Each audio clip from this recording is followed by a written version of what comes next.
Now to the federal gun trial of President's son, Hunter Biden. What unfolded in court led to some of the most gut-wrenching testimony to this point.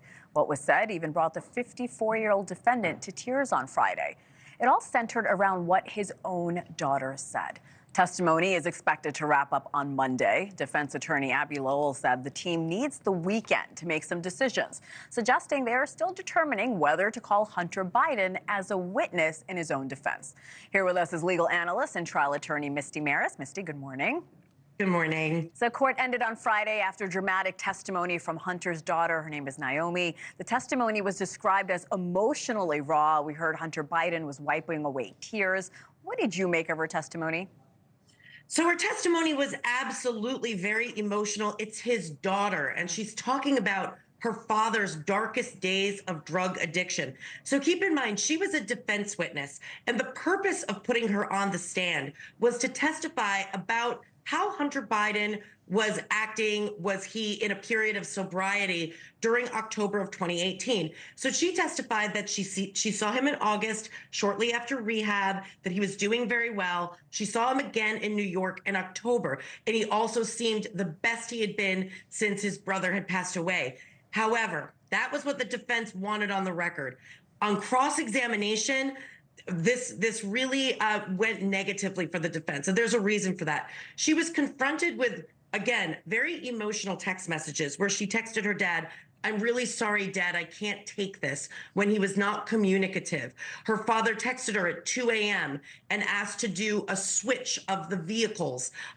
She had borrowed his car, the car that is at the center of this case. So all of that really undercut the idea that in October of 2018, she had observed him in a way where he was in a period of sobriety. And it's not to say that she was lying. Right. What the prosecution wanted to show is that her recollection might not have been accurate. This is a very long time ago. So with Naomi's testimony, how could that impact the jury? Do you think it helped him or do you think it hurt him?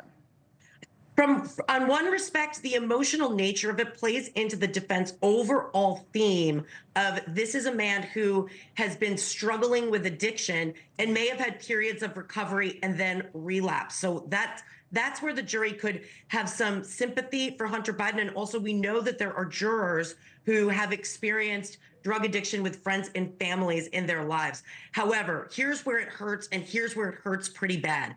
It's the timeline. So Naomi Biden testified that the car, where we know that ultimately this car is where Hallie Biden had found drug paraphernalia. It was filled with garbage.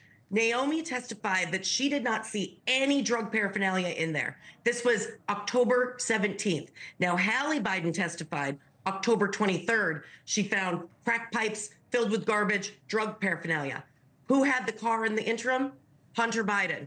This speaks directly to the possession of the gun while under the influence or while being a user of illegal narcotics. So that timeline element, which prosecutors will tie together in closing arguments, really hurt the defense case. I want to talk a little further about Hallie Biden. For viewers that don't know or may have easily forgotten, she's the wife of Hunter Biden's late brother, Beau Biden. Hallie and Hunter were then romantically involved after Beau's death. She testified, to your point, she disposed of the gun in a trash can. She detailed Hunter's addiction. She discussed her own drug use as well. With that said, how credible is her testimony, Misty? So her testimony was very credible. She talked about a very dark period in her life, and she actually had to admit to being a drug user herself during this time period. She's also a critical witness because she's the one who found the gun, expressed concerns about Hunter Biden having the gun, that he would hurt himself or that her kids would find it in the car. There could potentially be a terrible, tragic accident. So she took the gun and put it in a dumpster. So her testimony was very credible. But from the defense perspective, what they did is they said, well, did you ever actually see him use the gun, use drugs? And so that's how the defense tried to undercut her testimony. Thanks for watching. Go to joinnn.com to find NewsNation on your television provider. And don't forget to click the red subscribe button below to get more of NewsNation's fact-driven, unbiased coverage.